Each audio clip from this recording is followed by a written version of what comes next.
Samuel capítulo 16, el versículo 2 dice: ¿y cómo voy a ir?, respondió Samuel.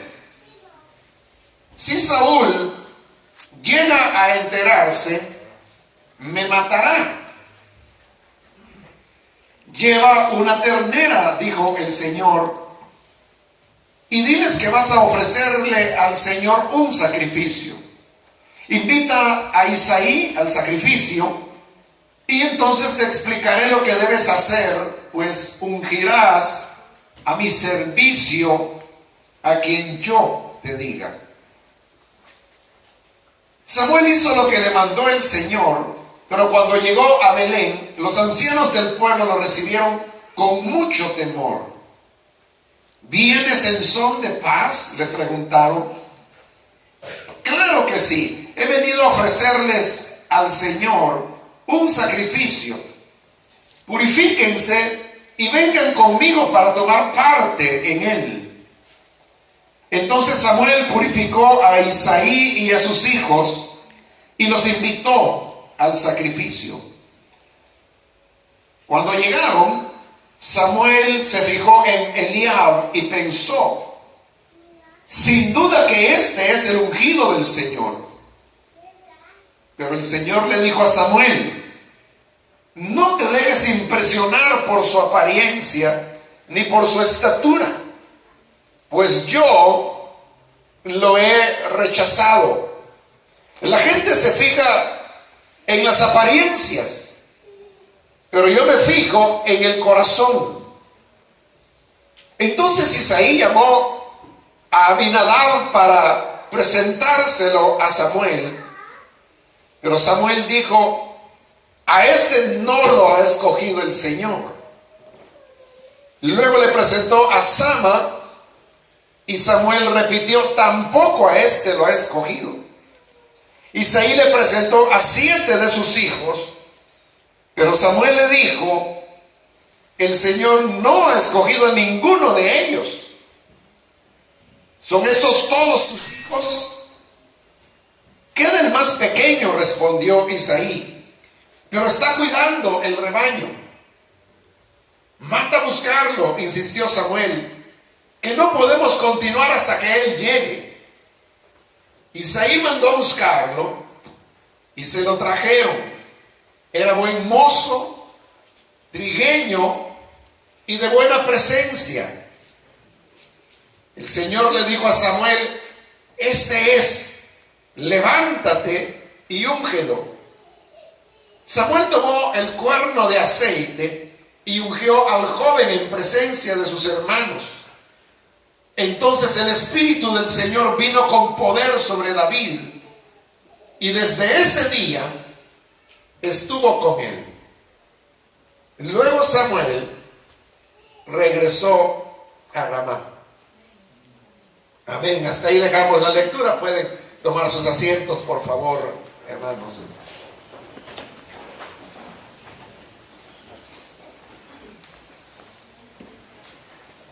El día de ayer, hermanos, nos detuvimos en el momento cuando Dios le pide a Samuel que vaya a ungir al otro prójimo, como fueron las palabras que el mismo Samuel utilizó, y que era mejor que Saúl. Samuel no sabía quién era este hombre, solamente Dios le había dicho que tenía que ir a Belén, la pequeña ciudad, y que allí vivía un hombre llamado Isaí, y que uno de los hijos de Isaí era el que tenía que ser ungido. Pero Samuel tenía miedo de ir, porque él sabía que ungir a otro rey, habiendo ya un ungido, el cual era Saúl, podría tomar represalias o medidas para impedir que Samuel nombrara a un nuevo rey, que, como decíamos ayer, era un acto de rebelión contra el rey establecido y aún de traición. Por eso es que Samuel le dijo al Señor: ¿cómo voy a ir? Si Saúl llega a enterarse, me matará. Era porque Samuel tenía temor de cuál podía ser la reacción del rey y que incluso podía llegar a quitarle la vida, cosa que en esa época no era extraño, pues los reyes hacían lo que fuera necesario con el fin de evitar perder el trono. Pero en el fondo de las cosas era invertido el tema del temor, porque Samuel tiene temor de Saúl. Pero lo que uno encuentra en los pasajes anteriores, que es toda la relación que se dio entre Samuel y Saúl, uno ve que quien realmente tenía temor era Saúl. El rey era el que respetaba tanto a Samuel como el resto de Israel, que tenía temor de lo que Samuel pudiese decir. El rey había aprendido a depender de Samuel, y aún en aquellas cosas en que no estaban de acuerdo, siempre Saúl se dio cuenta que Samuel era el que tenía la razón. Y ante la palabra de Samuel, cuando le dijo: mira, el Señor te ha desechado para que ya no seas rey de Israel, y él se ha buscado otro mejor que tú, el rey no tuvo una reacción violenta o agresiva en contra de Samuel por lo que le estaba diciendo, sino que al contrario, el rey sabía que eso era verdad, que eso era como marcar el destino de lo que habría de continuar. Y la actitud del rey delante de Samuel fue una actitud de disculpa, de reconocer que se había equivocado, pero aún de súplica, pidiéndole que fuera con él y lo acompañara y que lo honrara delante del pueblo. Entonces, el rey era alguien que dependía mucho de Samuel. Y si alguien temía, porque aquí la pregunta es: ¿quién teme a quién? Samuel aparentemente, y así era, él está mostrando temor hacia Saúl. ¿Qué puede hacer Saúl en contra mía? Pero la pregunta es: ¿a quién teme a quién? Realmente quien temía era Saúl. El rey era el que le tenía temor al profeta, a Samuel. Así las cosas. Ahí podemos encontrar, hermanos, una de las características del miedo. Y es que los sentimientos de temor que hay en nuestra vida casi siempre es el temor a lo desconocido. A eso es a lo que nosotros le tememos. ¿Cuál es la razón por la cual durante el día nosotros podemos escuchar ruidos? Y si escuchamos ruidos, lo que hacemos es ir y ver qué es lo que está produciendo ese ruido. Pero ese mismo ruido, si fuera por la noche, es lo que nos lleva a pensar: ¿y qué es lo que está pasando? ¿Qué hace ese ruido? ¿Será que hay un fantasma? ¿Por qué los fantasmas nunca aparecen de día, sino que siempre es por la noche?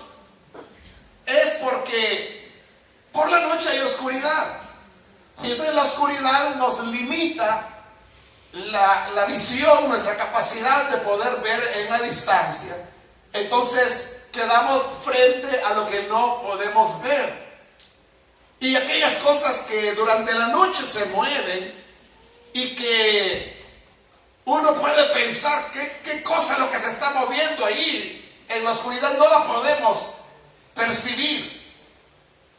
Pero de día podemos ver que es la rama de un árbol que el viento mueve. Entonces no nos produce ningún temor, aunque continúa moviéndose, pero la diferencia es que es de día y podemos ver. Entonces tememos lo que no vemos, es decir, tememos lo que desconocemos.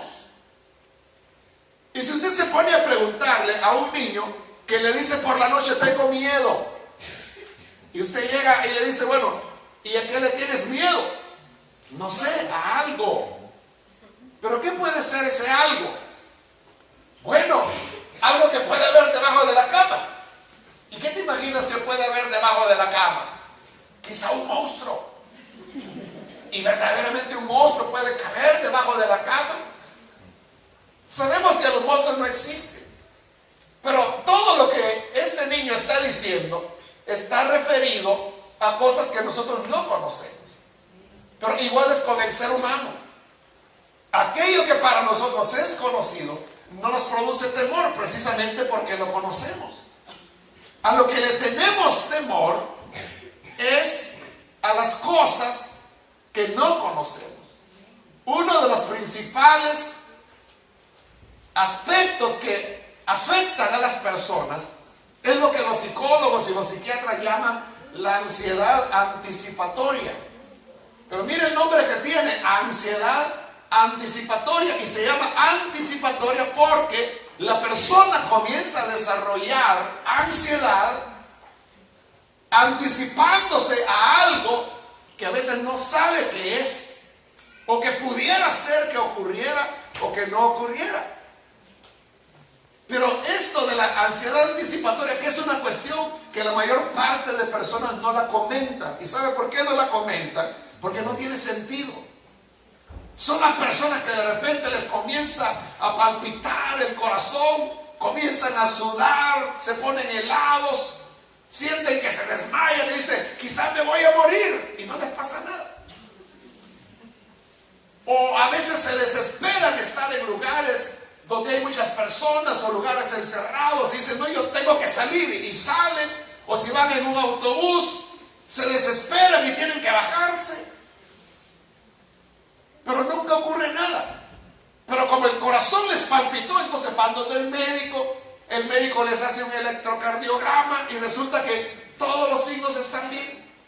Y dice, pero mire doctor, no puede ser, yo sentía que me moría, yo sentía que me iba a estallar el corazón. Y comienzan a hacerle exámenes y resulta que la persona está muy bien.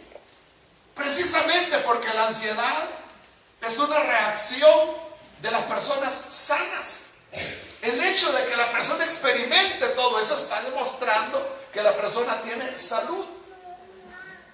Pero todo está siendo provocado por una ansiedad que la persona está anticipando antes. ¿Y a qué le teme? No lo sabe. O sea, ¿por qué la persona que va en un autobús se desespera y tiene que bajarse? Y cuando se baja, aquello le pasa, se tranquiliza, vuelve a subirse en un autobús, pero otra vez está como pendiente. ¿Qué tal si me vuelvo a sentir mal? Entonces la persona relaciona su malestar con el hecho de viajar en autobús. Y hay personas que nunca pueden volver a viajar en autobús porque creen que si se suben allí, otra vez van a desarrollar toda esa serie de síntomas. Y eso, ¿cómo usted se lo explica a otra persona? ¿Cómo usted le dice, es que cuando yo subo a un autobús me siento mal? Y así, pero mire, ¿por qué te sientes mal? Si subir a un autobús es la cosa más normal que puede haber. Y eso es cierto. Entonces, como no se puede explicar, entonces la persona simplemente dice, es que me siento mal, me siento desesperado, me siento... A veces las personas no pueden ni describir, pueden ser hasta situaciones de pánico. Pero dice, pero ¿qué te pasa? Dice, es que no puedo estar aquí. ¿Y por qué no puedes estar aquí? Es que hay muchas personas. ¿Y cuál es el problema? Que hay muchas personas. No sé, pero me siento mal. Realmente no es que le tenga temor a las personas, sino que solo es una ansiedad que se está anticipando a qué, no sabe a qué. Es a lo desconocido. A eso es a lo que tememos, a las cosas que no conocemos. Y eso es lo que ocurría con Samuel. Samuel le preguntaba a Dios, si Saúl llega a enterarse, me matará. Pero primero, Saúl no tenía por qué enterarse. Y en segundo lugar, aunque se hubiese enterado, jamás Saúl se hubiera atrevido, al menos no en esta etapa, a hacer nada contra Samuel. O sea, era la peor locura que Saúl podría haber hecho. Entonces, uno puede decir, pero los temores que yo tengo son temores reales. Porque si ustedes dicen, mire, lo que pasó en París, ¿y qué tal si algún desquiciado aparece por acá y hace algo así? Pero nótelo, otra vez, usted está temiendo lo desconocido. Pero usted me dirá, ¿y cómo va a ser desconocido si eso acaba de ocurrir? ¿Quiere que le demuestre que es desconocido? Dígame entonces, ¿A qué hora va a ser el ataque al que le teme? ¿Cuándo será? ¿Qué día? ¿Y a dónde será? Usted lo sabe o no lo sabe. Entonces, si no lo sabe, está temiendo a lo desconocido. Está temiéndole a una posibilidad. ¿Es posible? Sí. Igual que es posible que nos caiga un meteorito en la cabeza. Es posible. Es posible. O que nos caiga un rayo. Es posible. Por cierto, hablando en términos de probabilidades, es más probable que muramos por un meteorito que nos caiga encima a morir por un rayo. Fíjense cómo son los temas de las probabilidades. La gente le teme más a lo que menos daño le hace. Porque la gente cree que me va a caer un rayo. Porque ¿cuántas noticias usted lee de personas que les ha caído un rayo y que mueren? Hay noticias así. Pero ¿cuándo he leído una noticia de alguien que murió por un meteorito? Pero hablando de estadísticas, de probabilidades matemáticas, es mayor la probabilidad que le caiga un meteorito, que muera por eso. Entonces la gente tiene temor a lo desconocido. Es igual que las personas que sienten temor de viajar en avión, porque dicen, es que yo me voy a desesperar, ¿cómo me bajo de ahí? Pero otra vez, volviendo a las probabilidades matemáticas, es mucha más alta la probabilidad que usted muera en un accidente en la carretera, sea que vaya en vehículo como peatón, que en avión. O sea, usted puede decir, es que el avión que se estrella no se salva a nadie. Normalmente no. Pero ¿con qué frecuencia ocurre un accidente de avión? En los últimos años la cantidad de personas muertas por accidentes de avión ha aumentado. Pero ¿sabe por qué? No porque los aviones fallen o se estrellen, sino porque, bueno, ya van dos que van con misiles. Sí, y en cada uno mueren más de 100, casi 200 personas. Eso es lo que ha disparado el número de muertes. El otro caso del avión de Malasia, ¿no? Que parece que premeditadamente el piloto iba algo desquiciado y quiso estrellar el avión, pero se lo llevó con todo y pasajero. Pero si uno quitara esos casos, entonces las posibilidades son mucho más remotas. Pero ¿a qué le teme más la gente? Le teme más a volar, cuando es el medio más seguro que el ser humano tiene. Entonces vea, nuestros temores son siempre a lo desconocido. Y cuando ya hablamos de cosas de la vida, y yo le pregunto, ¿cuál es su temor para el mañana? Y usted me dice, bueno, mi temor es que yo me vaya a enfermar, me va a dar cáncer. Pero ¿y usted por qué piensa que le puede dar cáncer? Y me dice, bueno, porque mi abuelo murió de cáncer, mi mamá murió de cáncer, mi hermana murió de cáncer y una tía murió de cáncer. Entonces yo voy a morir de cáncer. Entonces, si este es el caso, lo que conviene es que usted se ponga en un control médico, porque la prevención es lo mejor que se puede hacer. Pero si no hay ese tipo de antecedentes, no hay mayor razón por la que usted tenga que preocuparse. Otra vez está preocupándose por lo desconocido. O si usted dice, bueno, ¿y qué tal si el día de mañana pierde el empleo? ¿Y cómo voy a hacer para sobrevivir? ¿Cómo sobrevivió la última vez que se quedó sin empleo? Sí, porque todos nos hemos quedado sin empleo en alguna ocasión, ¿no? Las estadísticas muestran que todas las personas, más o menos en un promedio de cada 9 años, vamos a tener una crisis económica. Eso es lo que muestran las estadísticas, que más o menos toda persona, cada 9 años vamos a llegar a una situación de crisis económica. Entonces, si usted ya tiene 30 años, por lo menos ya pasó 3 crisis. ¿Cómo sobrevivieron a su vida? Se murió de hambre. Usted me dirá, pero mire, eso fue tremendo, pero está vivo. Y está acá. Pero había una cosa aún más importante, y es que era Dios el que le estaba diciendo a Samuel, ve a Belén para ungir el nuevo rey. ¿Y cómo Dios iba a mandar a Samuel a que lo matara? Entonces, cuando Dios nos envía a algo, nosotros debemos tener confianza de saber que si Dios nos envía, Él no nos va a desamparar. ¿Se recuerda aquella noche cuando Jesús enseñó? Había multitud, habían trabajado todo el día. Y Jesús les dijo, mire, hagamos algo, les dijo a los discípulos. Ustedes suban en la barca y pasen del otro lado. Y yo me quedo aquí despidiendo a la gente y luego los sigo. Y los discípulos entraron a la barca y entraron al lago. Y Jesús despidió a las personas, pero se fue a orar.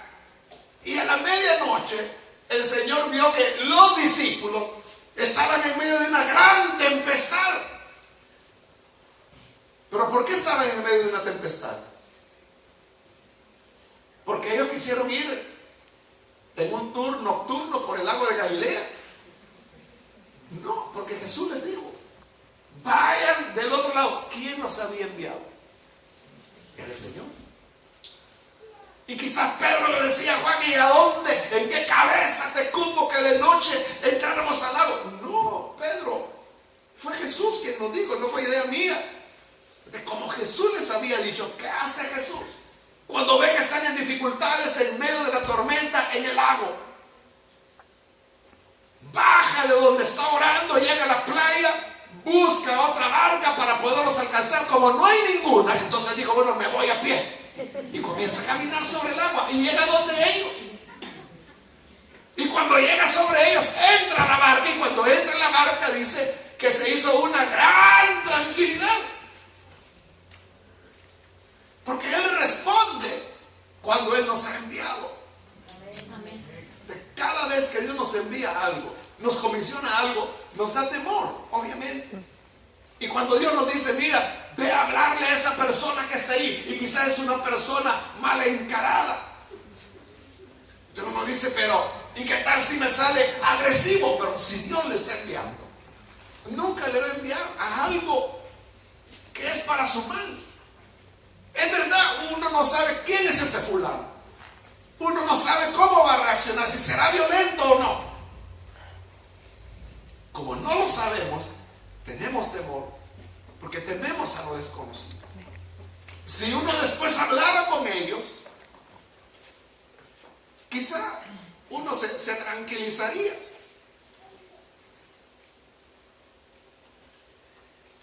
Pero entonces, si Dios nos manda, debemos ir con confianza, porque nunca Dios nos va a enviar a algo que nos va a dañar.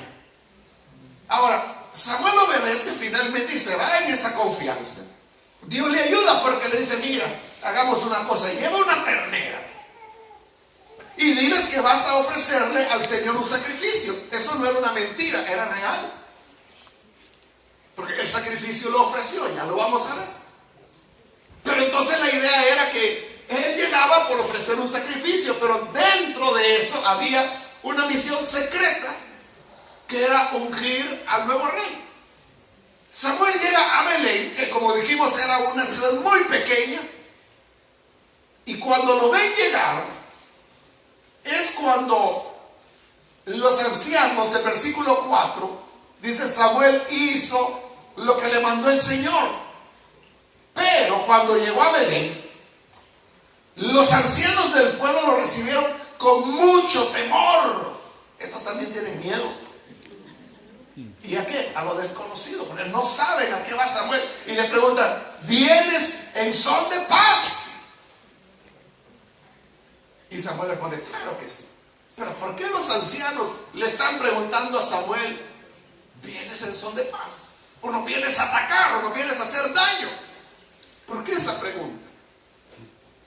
Era porque Israel, acababan de demostrar una gran rebelión contra Dios. Y la rebelión había sido que habían pedido rey. Entonces, eso entristeció mucho a Samuel. Pero Dios le dijo, mira, no es a ti que te han rechazado, es a mí. Pero complácelo, dales un rey. Entonces es que nombra a Saúl. Y cuando ya ha nombrado a Saúl, entonces viene Samuel y dice, bueno, señores, ahora ya tienen rey. Yo me voy a ir apartando porque ya tienen otro líder. Pero quiero que sepan esto, que ustedes han cometido una gran maldad al pedir un rey cuando Dios era su rey. Y esta es la prueba que Dios está muy enojado con ustedes. Y es que aunque estamos en verano, pero Dios enviará lluvias y enviará truenos para demostrar cuán enojado está. Y así fue. Ese día hubo tormentas y hubo truenos, y ante los rayos la gente se asustó y dijeron: sí, reconocemos que hemos sido malvados, que Dios nos perdone, Dios nos va a matar. Pero Samuel dijo: no tengan temor, no los va a matar, pero es solamente para que vean cuán molesto está Dios. La gente sabía que había hecho mal. Por eso es que hoy que Samuel llega a Belén, le preguntan: ¿qué pasa? ¿Tuvieron miedo? ¿Vienes en son de paso? ¿Vienes a tirar los rayos también? Pero ¿qué producía ese temor? Era la conciencia de saber que algo mal habían hecho. Entonces, cuando nosotros no tenemos una limpia conciencia delante de Dios, uno teme. Y uno está, como bien lo dice la Escritura, que huye el malo sin que nadie lo persiga. Nadie lo está persiguiendo, pero él cree que sí. El que anda haciendo lo malo se siente señalado. Y que cuando lo ven dice: ¿por qué me está viendo así? ¿Qué cree que anda haciendo algo malo? Esta gente normalmente lo que hace es que acusa a otros de lo que ellos hacen. Si él es ladrón, entonces anda acusando: mire, yo creo que este hermanito que viene, ese se roba las ofrendas. Yo creo que él es el que se robó. ¿Se acuerda de la guitarra que desapareció? Fue este. Entonces, cuando anda señalando a otros es porque quiere quitar la atención de él. ¿Y será que la gente tiene la atención puesta en él? No, ni lo ven. Es que son como los ancianos de Belén, que creen que todo el mundo está tras ellos. Aquí viene Samuel, quizás no viene en son de paz, le tuvieron miedo, algo nos va a hacer. Pero ¿por qué? ¿Qué es lo que temes? ¿Cuál es tu temor? Ahí está la historia de ese hombre que dicen que en un pueblo llegó a una casa y tocó, y cuando le abrieron dijo: huyamos porque todo se ha descubierto. Y fue a la otra casa y volvió a tocar. Y dijo: huya porque todo se ha descubierto. Y fue a la otra casa y tocó: huya porque todo se ha descubierto. Y toda la gente comenzó a correr y a huir y a huir. Y él no sabía nada. Él no se había descubierto nada. Pero ¿por qué huían? Algo estaban ocultando. Las personas que no tienen una limpia conciencia no tienen paz. Siempre van a sentir que la predicación fue para ellos, que por mí lo dijo. Ellos mismos son los que están acusándose a sí mismos. Es la conciencia de pecado las que les produce sus temores. Por eso, hermanos, cuán importante es que nosotros podamos estar en una tranquilidad total, de tal manera que usted pueda sentirse en libertad de levantar su rostro delante de las personas que sean. O sea, porque se va a avergonzar, tiene algo que ocultar. Cuando todas las cosas están bien, entonces las personas tienen que sentirse tranquilos, en paz. No hay nada que esconder, ni de quién esconderse. Las personas andan en una libertad total. Pero cuando hay una conciencia de que algo se ha hecho mal, o cuando uno tiene aspectos de la vida que no están rendidos a Dios, y que uno no ha confesado, esa persona es la que tiene ese sentimiento, y que se pregunta: ¿vendrá en paz? O quizá el pastor se lo encuentra por ahí y dice: ¿qué tal, hermano? ¿Cómo estás? ¿Y por qué me anda siguiendo? No, si no lo ando siguiendo, yo vine a comprar y vi que aquí estaba y por eso lo saludo. No, pero yo creo que vigilando me anda. ¿Qué cree que estoy haciendo algo malo? O sea, ¿pero por qué esa reacción? es porque algo realmente no está bien en esa persona. Esa persona no tendrá paz. Por eso, hermano, nosotros debemos estar tranquilos. Y la única manera de tener tranquilidad es estando verdaderamente reconciliados con Dios. No tener nada que ocultar. No digo con esto de que hemos de ser perfectos, aunque esa es la meta. Eso es lo que Jesús nos dijo: sean perfectos como su Padre que está en los cielos es perfecto. Esa es la meta. Pero estamos en el proceso, y si en algo fallamos, lo que hay que hacer es confesarlo, reconocerlo. Y cuando uno lo confiesa, lo reconoce, ya no tiene más que sentirse mal, y le puede decir: pero mire, yo voy a llegar a esa su iglesia y voy a decir todo lo que usted ha hecho. Mire, no se preocupe, yo ya les dije todo lo que fue mi vida. Y ya les dije que me arrepentí de todo eso. De cuando tenemos cuentas cabales con Dios, uno no tiene por qué sentirse mal. Esa es, hermanos, la gran ventaja de la limpia conciencia. Y es lo que Pablo decía. Él decía: yo no tengo nada de qué avergonzarme. Es más, él decía: yo en muy poco tengo.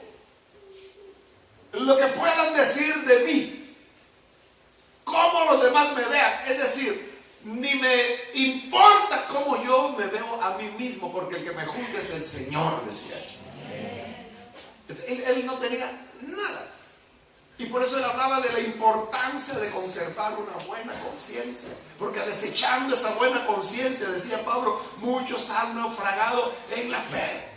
Las personas que tienen algo que ocultar, que sienten miedo, que creen que los están vigilando, que los están criticando, o que dicen: es que mire, todas las predicaciones el pastor por mí lo dice, y el pastor ni sabe de qué tú estás viviendo. Y viene un predicador invitado y también te habla: no, es que el pastor ya le contó todo lo mío. O sea, ¿por qué mejor no entender que es Dios el que está hablando? Y entonces remediar de una vez las cosas, arreglar cuentas con Dios, y entonces tendrás paz para poder disfrutar tu vida cristiana. Amén. Entonces llega Samuel a Belén, y dice el versículo 5 que le dijo: claro que sí, vengo en paz. He venido a ofrecerle al Señor un sacrificio. Purifíquense y vengan conmigo para tomar parte en él. Es decir, que Samuel los invita a que se purificaran, porque él iba a ofrecer un sacrificio. Cuando habla ahí de la purificación, se refiere a los lavamientos ceremoniales que había bajo la ley, que se mencionan en Deuteronomio y en el libro de Levítico. Básicamente consistía en que la gente se bañaba, cambiaba su ropa, lavaban la ropa, entonces ya lavado, ya con ropa limpia, estaban listos para participar del sacrificio. Claro, eso de bañarse y lavar la ropa era, bueno, sabemos que tiene un propósito de limpieza, pero que hablaba de una purificación y una limpieza espiritual que nosotros debemos hacer. Es lo que Jesús dijo. Le dijo a Pedro: si no te lavo los pies, no podrás tener parte conmigo. Pedro le dijo: mira, entonces si para tener comunión contigo, para tener amistad contigo, es necesario lavarse los pies, no solo los pies, la cabeza y las manos también, lávamelas. Y Jesús le dijo: no, porque el que ya está lavado no necesita sino solamente lavarse los pies. Si nosotros hemos creído en Jesús, la sangre del Hijo de Dios ya nos lavó de nuestros pecados, pero todavía estamos sobre esta tierra. E igual que en la época que no había cemento en las calles, no estaba pavimentado, y la gente utilizaba zapatos abiertos, sandalias, entonces los pies se les empolvaban por el caminar. Y al llegar a las casas tenían que lavarse los pies para tenerlos limpios a la hora de la comida y sentirse más cómodos. Lo mismo hace Jesús. Nosotros hemos sido lavados, hemos sido perdonados por el Señor. Pero en el andar de la vida diaria, nuestros pies vuelven a empolvarse. ¿Y cuál es ese polvo? Es el polvo de lo que oímos, de lo que vemos, que no son las escenas más gratas, o lo que escuchamos no es lo más sano ni lo más edificante, o nos relacionamos con personas, o hay a veces malos entendidos, desacuerdos, hay roces, y todo eso es polvo y polvo que se va acumulando. Por eso es que Samuel les dijo: mire, para que participen del sacrificio, purifíquense y luego vengan al sacrificio, porque después de ofrecer el sacrificio, aunque no se dice de una manera directa, lo que venía después era el banquete. Comían, pero no podían participar de la comida si primero no se habían santificado. ¿Cómo es que el creyente se santifica hoy en día? Nos santificamos por medio de la confesión. Pero uno no puede confesar el pecado que ha cometido si no es porque la palabra de Dios viene y habla a esa persona y le muestra lo que está mal. Porque uno puede creer que está bien. Uno tiene una capacidad de justificar muchas cosas. Casi cualquier pecado el ser humano puede justificarlo. Es decir, en su mente construye explicaciones, justificaciones. Así como la persona puede estar llevando una vida doble, que predica o enseña una cosa pero vive otra. Entonces cuando viene y por alguna razón se sabe y dice: mire, ¿y usted cómo compagina estas dos cosas? Que usted dice esto pero vive de esta manera. Entonces, es que lo que pasa es que usted no sabe lo que a mí me ha pasado. Le voy a contar. Y comienza a contarle. Y cuando uno oye la historia, uno entiende el porqué, pero no lo justifica. Es que detrás de todo pecado hay una historia. La mujer que fue sorprendida en adulterio y que la trajeron ante Jesús, y que Jesús le dijo: si los demás no te condenaron, yo tampoco te condeno, vete, pero no peques más. O sea, ¿por qué Jesús? Si la ley de Moisés decía que a las personas sorprendidas en adulterio había que matarlas a pedradas, eso decía la ley, ¿por qué a esta mujer la salva? Y él mismo, que era el único que podía tirar la primera piedra y la segunda y la tercera y todas las necesarias para matarla, le dice: yo tampoco te condeno. ¿Por qué no la condena? ¿Acaso el adulterio no es condenable? Era porque Jesús sabía la historia de ella. ¿Cuál era? No la conocemos, porque la Biblia no la dice, pero algo había llevado a esta mujer a llevar la vida que llevaba.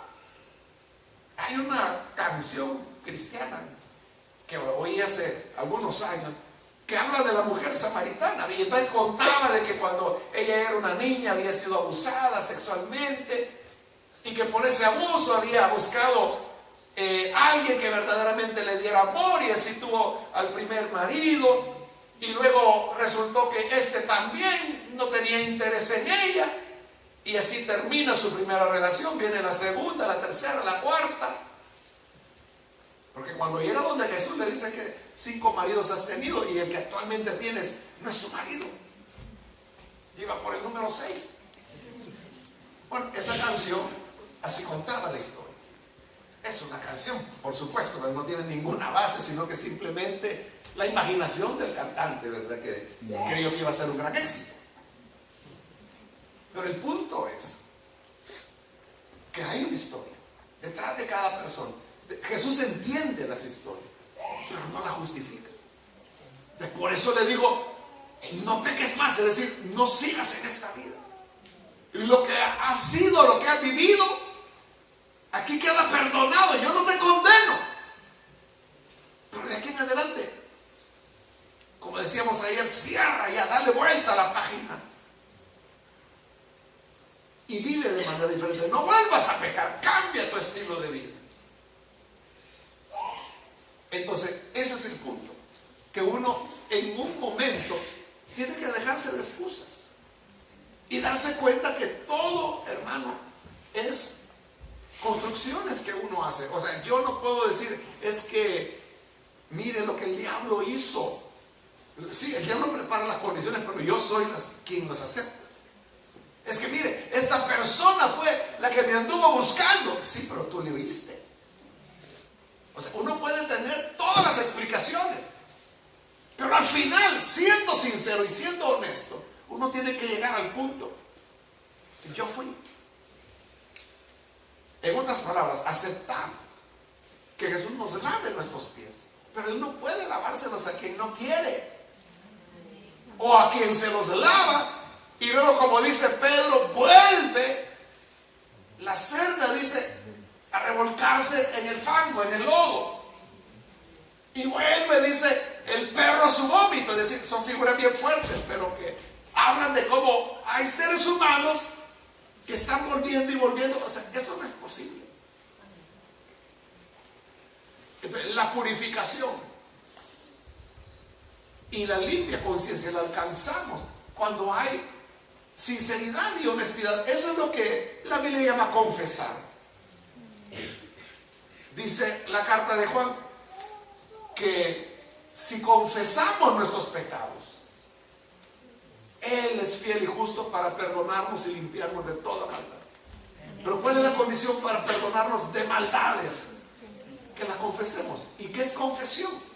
Es reconocerlo, es decirlo simple y sencillamente: esto pasó, esto fue lo que ocurrió. Y cuando ese punto que tanto le cuesta al ser humano, por eso es que miente tanto, inventa tanto. Hace poco hubo un caso de un hermano que lo descubrieron, él es casado, y lo descubrieron enviando mensajes inapropiados a otra persona. Y entonces le dijeron: mire, yo no estaba ahí, pero me contaron, hemos sabido esto, entonces no es posible que usted se lo diga. ¿Y quién dice eso? Yo no he hecho eso. Y empezó a negarlo. Le dijeron: mire, aquí están las copias. Me la enseñaron como... Es un folleto que yo lo vi, pero no lo quise leer. Pero en verdad son como 50 páginas, algo así, de conversaciones de día tras día que él ha tenido. Y cuando se le enseñó, él enojado: ¿y quién dijo eso? Yo voy a ir y lo voy a demandar. Y en El Salvador no se puede demandar porque no hay leyes contra eso todavía. Pero él hizo el escándalo y se fue muy enojado. Dicen: ¿qué clase de hermanos son estos que andan metiéndose en las conversaciones de uno? Y él no sabía que la misma señora a la cual estaba seduciendo era la que había dado todo eso. Nunca lo supo ni lo sabe.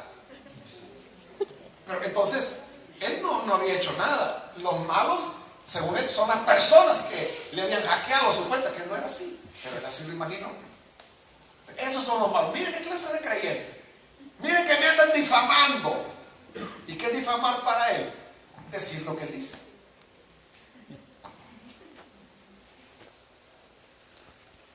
Al día siguiente volvió, y ya volvió con otra actitud. Y digo: mire, es verdad. Como que reflexionó. Al día se le pudo ayudar. O sea, porque la idea no es humillar a la gente, no es avergonzarla. Yo por eso no quise leer todo eso. O sea, primero me interesa. Y en segundo lugar, o sea, pues al fin y al cabo es algo privado de él, ¿verdad? Que es malo, incorrecto, inmoral. Pero yo no quiero leerlo, yo no quiero saber qué anda diciendo él. O sea, el hecho es que lo ha hecho. Entonces, el pastor que me lo estaba dando: mire, si usted ya lo leyó, con esto basta, vaya y dígale. Si no me lo quiero meter en eso. Y lo hizo, y como digo, él se enojó, pero al día siguiente ya llegó con otra situación, dijo que sí, que reconocía que iba a terminar con esa situación. Bueno, ahí está, ayudándose. Eso es todo, hermano. Confesar no es nada más que ser honesto y reconocer. Ahora, ya hicieron la purificación, entonces ahora viene el momento en que van a comer, porque esa era la idea. Se ofrecía el sacrificio, pero si usted lee en Levítico, que es un libro aburrido, ¿verdad? Porque solo habla de cómo hacer cada sacrificio, los sacrificios propiamente dichos, los holocaustos, que es otra cosa, los sacrificios de paz, etc. Pero si usted lee el tema de los sacrificios por el perdón de pecados, realmente lo que se utilizaba si se era una novilla la que se sacrificaba, era la grasa que estaba sobre la víscera, eso era todo. Y eso era lo que se quemaba en el altar, pero le quedaba la gran res ahí. ¿Y qué hacían con eso? Lo hacían filete y lo cocinaban y luego lo comían. Sí, así era. Así era. Entonces, van a comer ahora. Es una gran comida que tienen. Pero eso nos da, hermanos, una enseñanza. Y es que cuando nosotros logramos santificarnos, entonces lo que viene es la fiesta, es la celebración, es el banquete. Y recuerden que para los orientales el comer, más que el comer, era la comunión, el platicar, lo que eso significaba, la comida. Por eso es que la Biblia habla tanto de comida. Y por eso es que el reino de Dios es presentado como un banquete, como una comida, donde dice que el Señor es el que nos va a servir. Pero ¿por qué lo presenta como banquete? Porque para ellos esa es la expresión de la comunión, de la relación. Entonces, cuando nos santificamos, viene la fiesta, viene el banquete, viene la comunión. Eso es lo que ganamos cuando nosotros nos santificamos. Y es que entramos a la siguiente etapa, que es donde viene la unción del rey. Es donde viene la comida en familia. Y es donde la gente celebra porque ya hubo sacrificio. Entonces hoy viene la celebración. Es decir, la gente confesaba su pecado, pero creía en el perdón. Creía en el perdón. Eso es lo que nos cuesta muchas veces a nosotros, hermano. Creer en el perdón que Dios nos está dando. Un pasaje que a mí me sorprende, hermanos, y siempre lo menciono, es de David, cuando comete el adulterio con Betsabé. Cuando usted sabe la historia, la embaraza, siendo ella una mujer casada, y para resolver el tema del embarazo manda a matar a su esposo, que era uno de los 30 valientes de David, es uno de sus cercanos. Es una bajeza, ¿no? Pero la hace. Y todo parecía estar bien. Se casa con ella porque ya es mujer viuda. Y la recibe en casa. Termina el embarazo y nace el bebé. Pero cuando ya ha nacido es cuando llega el profeta de Dios. Llega el profeta Natán. Y le dice a David: mira, tú eres ese hombre que ha actuado de manera impropia. Y entonces David dice: sí, yo he pecado. Y se arrepiente. Y el profeta le dice: mira, el niño que ha nacido, él morirá. Y entonces, ¿qué hace David? Entra en un ayuno y no come ni bebe y está postrado orando: Señor, sánalo, perdona. O sea, este niño es inocente. Él no ha hecho nada. Yo soy el que pequé. Yo fui el que mandé llamar a esta mujer. Yo fui quien me acosté con ella. Yo la embaracé. Yo le maté al marido. Pero este niño no ha hecho nada. Y ora, y ora, y ora. Pero Dios ya había dicho que el niño moriría. Y muere. Y entonces los oficiales de David no querían decirle, porque dijo: bueno, si cuando el niño estaba enfermo, David no comía, no se bañó, no comió, no bebió, no dejaba de orar. Si le decimos que ya se murió, este hombre se suicida. Y eso estaban hablando cuando David oyó y los vio comentando entre ellos. Entonces David les preguntó, ¿ya murió el niño? Y los agarró así. Le dijeron, ¿verdad? Sí, ya murió. Ah, bueno, se levantó, dejó de llorar, se sonó la nariz y se fue al baño. Se bañó y se le veía todo perfumado, con su ropa real. Le digo, sírvame que tengo hambre.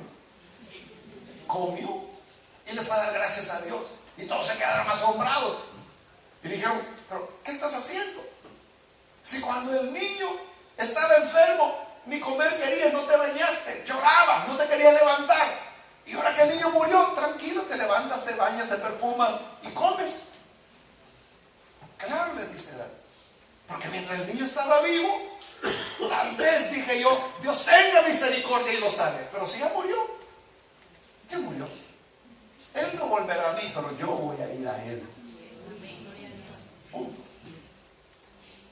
Y sabe además qué pasa, que Betsabé era la madre y la comienza a consolar, porque la tiene con él y la embaraza de nuevo, y de ahí es donde nace Salomón, el que va a ser el sucesor en el trono. Pero yo le pregunto, si usted hubiera estado en el lugar de David y vive todas estas cosas que le he relatado brevemente, yo no sé usted, ¿verdad? Pero quizá yo digo, yo a esa mujer no hubiera ni querido verla ver jamás, pero, o sea, yo le he dicho, es que por esta mujer es que hice todas estas locuras y he llegado a esto y hasta un inocente murió. Pero David no la rechaza, al contrario, la ama y después le promete que ese niño, el segundo que ha nacido, que es Salomón, le promete, dice, él va a ser el rey de Israel. Cuando David tenía hijos mayores que Salomón y de esposas legítimas, no como en este caso que había sido por un adulterio, por un asesinato. Entonces, ¿cómo es que él puede estar tan tranquilamente con esta mujer? Porque aceptó el perdón. O sea, ya está perdonado, está perdonado. Pero mire, si esta fue con la que usted cometió adulterio, sí, pero ya Dios lo perdonó. Pero mire, por eso Dios le mató al hijo por sinvergüenza. Sí, pero ya Dios nos perdonó. Ese es el perdón. Es sorprendente, ¿verdad? O sea, porque a uno le cuesta. Y uno es el que le pone cargas a las personas. Y le dice, fíjese hermano, que pasé por allí, había un bar. Y yo dije, bueno, una cerveza por el calor. Pero tras esa fue otra, bueno, total que se emborrachó. Pero me arrepiento, bueno, y el mismo pastor ora por él y se reconcilia y llora y le dice, Señor, perdóname, ayúdame a ser sabio de aquí en adelante. Ya Dios lo perdonó, pero viene el pastor y dice, bueno, hoy vas a estar un año en disciplina. Y no está diciendo que Dios ya lo perdonó. Yo creo que hay ocasiones, hermano, en las cuales es prudente, es sabio que una persona tenga una restauración espiritual, y eso puede tomar un tiempo.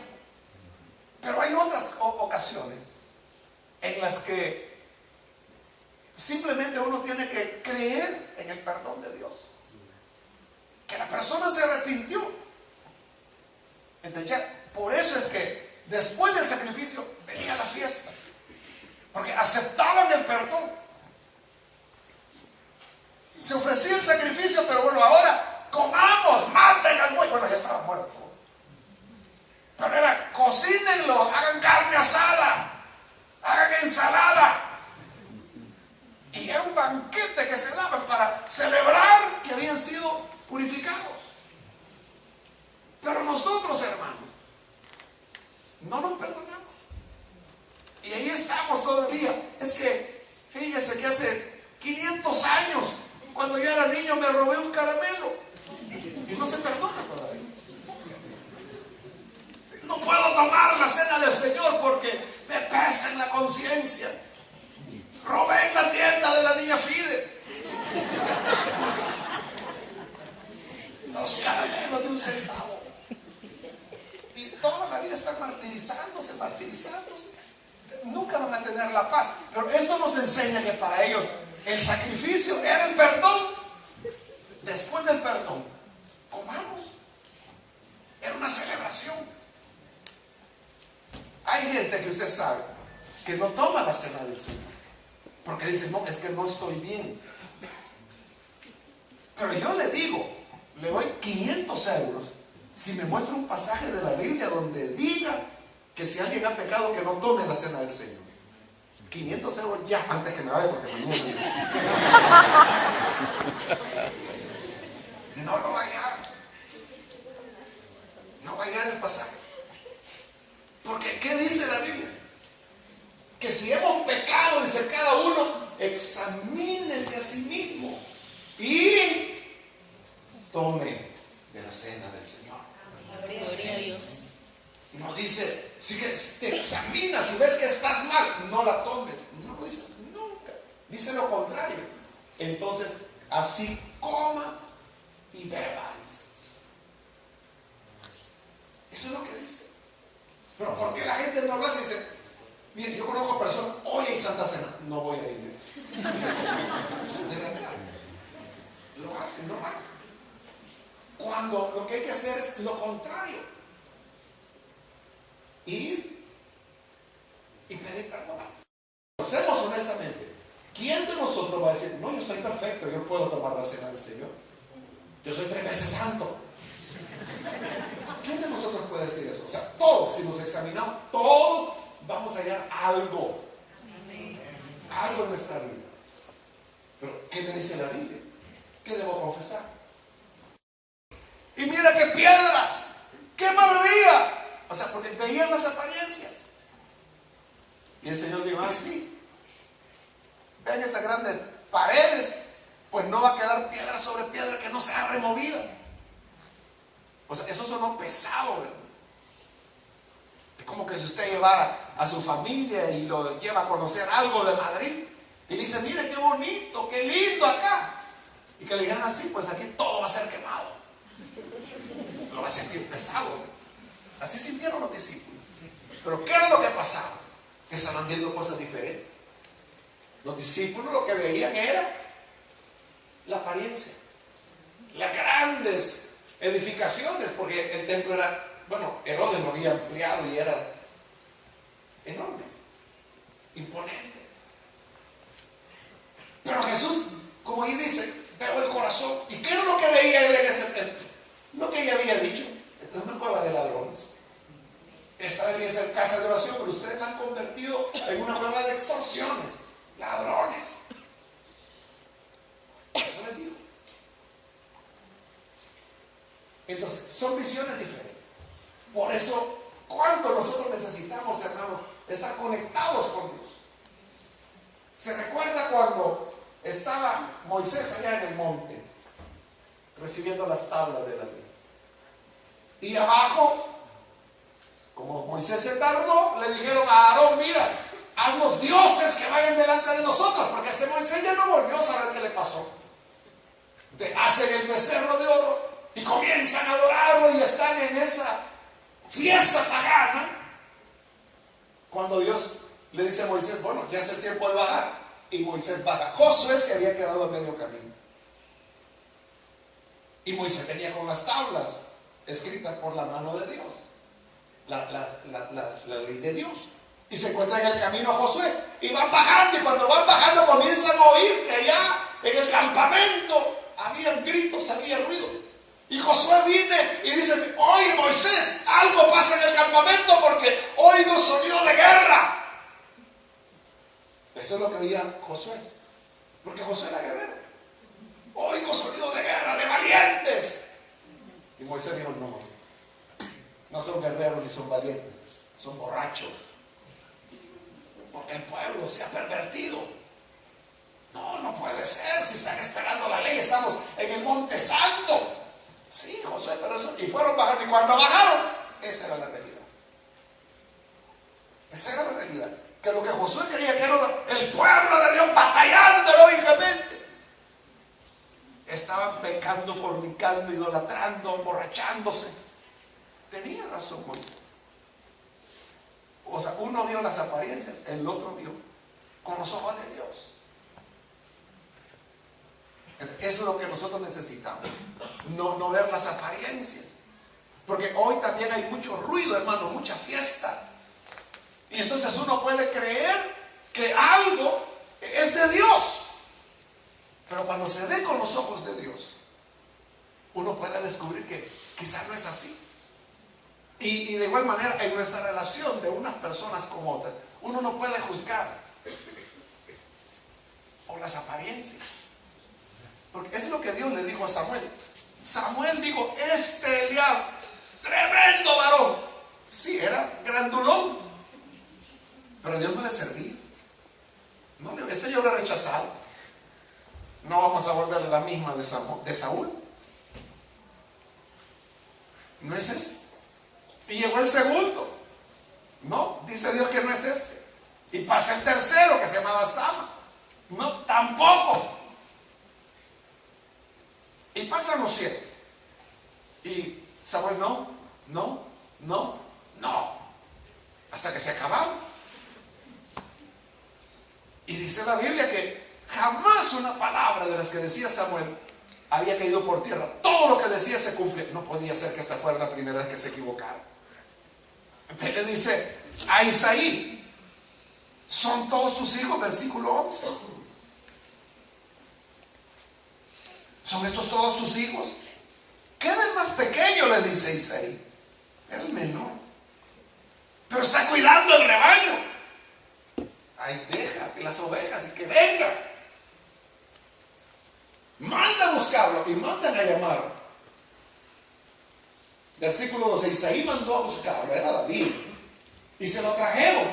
Era buen mozo, trigueño, de buena presencia. Y en ese momento el Señor le dijo a Samuel, este sí, levántate y úngelo. Dios ya lo ha conocido. Y Dios lo había preparado para ese momento. Entonces viene Samuel, es una ceremonia cerrada porque está solo la familia de Isaí, su padre y sus hermanos. Destapa el cuerno, lo derrama sobre David y lo unge y dice, así dice el Señor, tú eres el nuevo rey de Israel. Es la primera vez que Samuel es ungido, porque es ungido 3 veces el rey.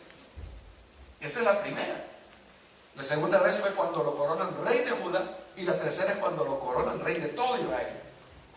Pero yo creo que esta es la de verdad, porque esa es la de Dios, ¿no? Claro, aquí faltan años para que él llegue a ser rey, pero lo unge. ¿Y sabe por qué creo que es esta la de verdad? Porque ahí dice el versículo 13, entonces el Espíritu del Señor vino con poder sobre David, y desde ese día estuvo joven. Pues el Espíritu no vino cuando lo hicieron rey de Hebrón, y menos cuando lo hicieron rey de Israel. Fue aquí. Pero ahí hay otra enseñanza, mire, y es que Dios nunca le va a enviar a una tarea sin darle la capacidad para hacerla. O sea, lo unge el rey, y entonces el Espíritu viene y dice, desde ese día el Espíritu ya no lo dejó. Y por el contrario, no lo leímos, pero en el 14 dice, el Espíritu, ese mismo Espíritu que había descendido sobre David, dice en el 14, el Espíritu del Señor se apartó de Saúl, y en su lugar el Señor le envió un espíritu maligno. O sea, porque ya lo había desechado. Había desechado a Saúl, ya él no iba a ser el rey, ya no servía para esa función. Entonces le quita el espíritu, se lo da al otro, y a este un diablo le doy. Y desde entonces Saúl comenzó a ser atormentado por un espíritu maligno. Pero David, sobre él fue el Espíritu de Dios, y es el Espíritu el que lo capacita. O sea, de aquí en adelante, todo lo que David va a hacer, que dice que actuaba con prudencia, que todo lo que hacía le agradaba a la gente. Viene la batalla contra Goliat, viene todo lo que él hará ya como rey, que ahí es donde va a comenzar la época de oro. Son 80 años de la época de oro en la historia de Israel. 40 de David y 40 de su hijo Salomón. Todo eso fue porque Dios le dio la capacidad para poderlo realizar. Entonces, cuando Dios nos envía a hacer algo, hermanos, en el momento usted puede sentir la presión o la dificultad. Pero si Dios nos está enviando, Él le dará la capacidad, el Espíritu Santo vendrá y el Espíritu Santo le dará el poder. Eso es lo que Jesús dijo. No se vayan, esperen la promesa del Padre, el Espíritu Santo. Y cuando venga, entonces me serán testigos, porque ese era el reto. Anuncien el Evangelio en Jerusalén, en Judea, en Samaria y hasta el último de la tierra. O sea, era desafiante el reto. Pero luego le dicen, el Espíritu vendrá. Y cuando el Espíritu llegó, entonces comenzaron a ser testigos. Y el libro de los Hechos es eso. El libro de los Hechos va contando cómo comienzan en Jerusalén y terminan en lo último de la tierra. Entonces, si alguna vez alguien viene y te dice, usted puede ser un buen líder de una célula, y usted dice, no, si no soy capacitado. Tienes razón, tú no estás capacitado. Pero si Dios te está llamando, es porque Él te lo dará. ¿Usted cree que también estaba pensando en ser rey? Era el menor de sus hermanos. Y en la cultura de ellos, el que valía era el mayor. El menor era el menor, ese no. Era el último de sus hermanos. Y como no era importante, ni lo llamaron ni al sacrificio ni al banquete, lo dejaron cuidando las ovejas. Por eso no lo llamaron. Entonces, él estaba estudiando para ser rey, o soñaba algún día yo voy a ser rey. Nada de eso. Pero ahora viene Dios y dice, tú eres el nuevo rey. ¿Qué? ¿Cuándo? ¿Y este señor quién es? Él es Samuel. Don Samuel, mucho gusto. ¿Usted es el Samuel, el profeta? Sí, yo soy. ¿El vidente? Sí. Pero él no estaba enterado de nada. Y le cae así de repente. Usted es el nuevo rey. Y yo, ¿rey de dónde? Es que el Espíritu de Dios vendrá sobre ti. Y vino el Espíritu. Y lo capacitó. Y entonces, lo que humanamente él no podía. Lo que él podía era cuidar ovejas. Eso podía, él era ganadero. Pero Dios es lo que Dios le va a decir años después. Yo te saqué de detrás de las ovejas para hacerte rey de Israel. Dios lo capacitó. Por eso, hermano, aquello a lo que Dios nos envía o nos manda, Él se encargará de darnos las herramientas y las capacidades. Porque no es nuestra obra lo que vamos a hacer. Es la obra de Dios. Amén. Como es de Él, Él nos dará lo necesario para hacerlo. He hablado, hermano, de varios temas, pero quería aprovechar, porque no todas las veces se cumplen 7 años, ¿verdad? Entonces, como no estamos tan cerca tampoco, entonces yo dije que aguanten un poquito. Pero espero de que alguna de estas enseñanzas haya sido importante para su vida. Y lo más valioso es que los pueda llevar a la práctica. Vamos a orar, vamos a cerrar nuestros ojos.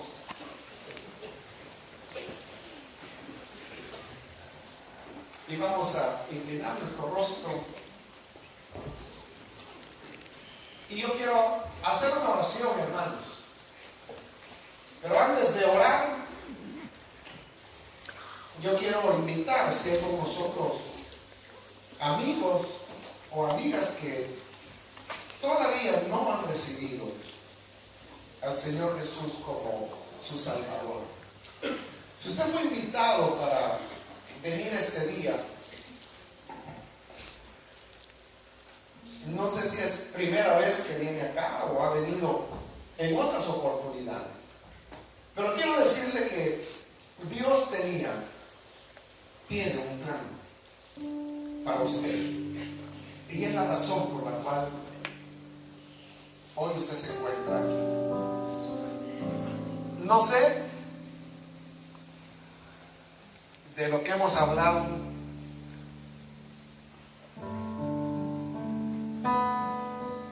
lo que más ha sido importante para usted. Quizás temores. Hemos dicho que tememos a lo desconocido, pero si Dios nos pide o nos envía a algún lugar, no nos envía para que nos maten. Hemos hablado que cuando algo no está bien en nuestra vida, tenemos temor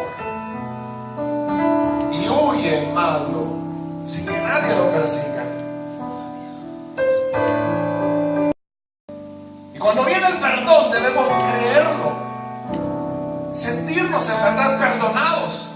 Si usted dice, es que este pecado, esta maldad que yo hice, nunca Dios me la va a perdonar. Entonces usted está menospreciando, no sabe el valor del sacrificio de Cristo. Pero hoy usted puede creer, recibir ese perdón, y entonces el banquete comienza en su vida. No juzguemos de acuerdo a las apariencias.